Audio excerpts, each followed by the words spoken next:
Hello, I'm Diane. Today I'm going to talk about all of the books I read in February. I read 4 books, which isn't a lot, but it's 1 book a week, and that's the goal here. So I'm pretty happy with it, and I liked everything that I read, so I'm even more happy with it. I read 2 graphic novels and 2 novels. So in the order I read them, starting with the graphic novels, I read volumes 7 and 8 of Resident Alien by Peter Hogan and Steve Parkhouse. I think I've talked about the series a little bit before, but I watched the show Resident Alien, which ended last year. And this winter I've been reading through all of the comics because I wanted to see the original story and see the differences, what was changed. And conceptually, they're the same story. It's an alien lands on Earth and is stranded there, and he goes to a small town and lives there as the town doctor, trying to blend in with the community and find a way to get back to his planet somehow. The show definitely had more characters and more things going on with the other characters. The stakes were a bit higher for the alien Harry, who was trying to learn how to be a human and not let anyone know that he's an alien. And I feel like in the comics the stakes felt a little bit lower. It was still very enjoyable. I am enjoying the series. I'm planning to continue reading it as the collected volumes come out. But it felt like the stakes of people finding out that he was an alien were pretty low. But it is still something that definitely comes up throughout his time in this small town on Earth. He runs the doctor's office in the town. He helps solve some mysteries within the town, and he just has his relationships with some of the town people. There are government people trying to find him, so there are some stakes as far as him being an alien and people finding out, but he becomes such a part of the community that most of the time it feels like it's not that big a deal. Anyway, I'm enjoying the series. I find it very engaging, and I like seeing the differences between the show that I've already watched and the story that it came from. Then I read Before We Forget Kindness by Toshikazu Kawaguchi. This is the 5th installment in the Before the Coffee Gets Cold series. The series is about a magical cafe in Tokyo where customers can travel through time, but there are rules around this. You have to be sat in a particular seat within the cafe, which is normally occupied by a ghost, so you have to wait for her to get up to take the seat. You can only travel back in time within the coffee shop. You can never get up from the seat, so if you want to talk to someone specific, they have to have been to the cafe at some point. And you can only travel for so long as it takes your cup of coffee to get cold. And each book follows 4 different customers that travel through time to speak to someone that's no longer in their life, whether they've passed away, moved, broken up, fallen out as friends, whatever. And I really enjoy this series. It's definitely not for everyone, but I like seeing the different situations. All of the scenarios so far have been mostly different. They all pretty much deal with grief, because there's some relationship that's been lost that either needs to be repaired. Some people want to just get a chance to say something one last time, or ask a question that they never asked, or just get some emotional closure. But none of these people can change anything that has happened or will happen.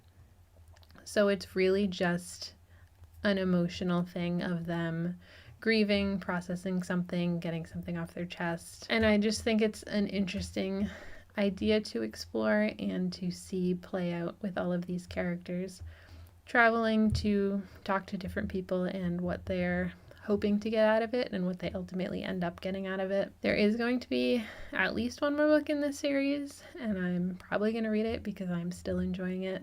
But I just think it's an interesting concept to explore. And the last book that I read in February was Strange Animals by Jared K. Anderson. I don't think this is something I would have just picked up on my own, but it was recommended to me and I went with it, and I ended up really enjoying it.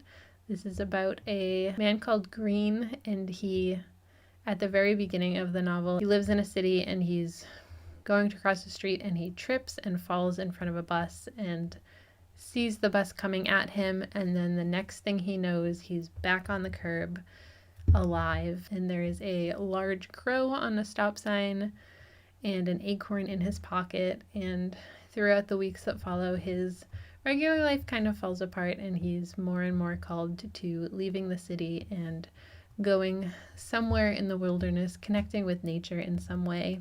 And it ends up taking him to the Appalachian Mountains, and he goes there with some new camping gear that he's never used and asks the kids at the gas station for a recommendation of a campground. And they send him to this very remote campground. So he arrives, is given a campsite, and that night he is attacked by a cryptid.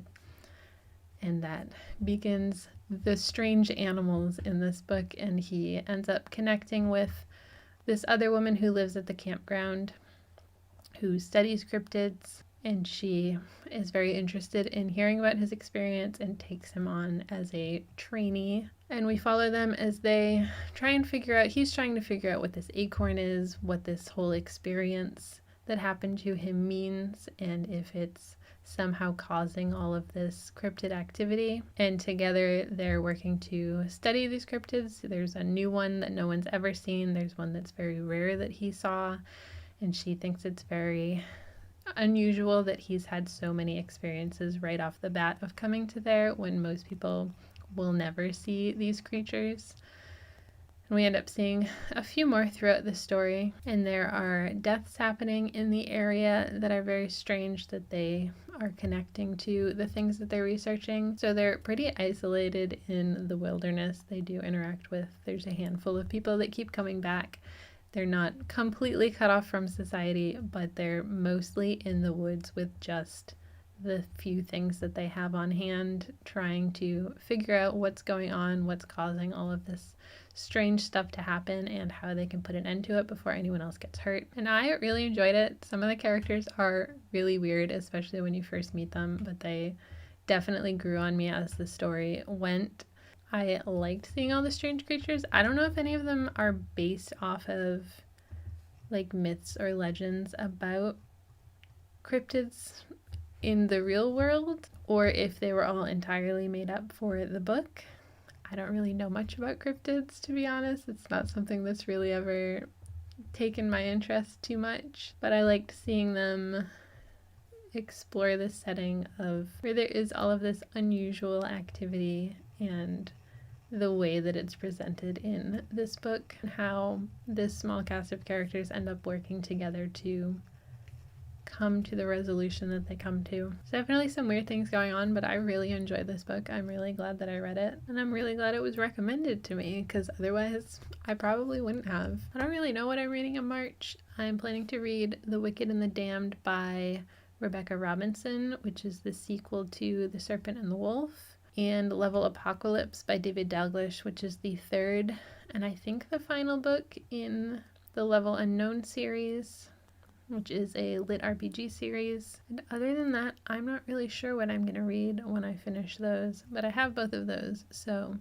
that's what I'm working on right now. Who knows what I'll pick up after that. Let me know what you read in February, if you had a favorite book of the month, or what you're planning to read in March. Otherwise, that's all for me today. Thanks for hanging out with me. I'll see you next time. Bye.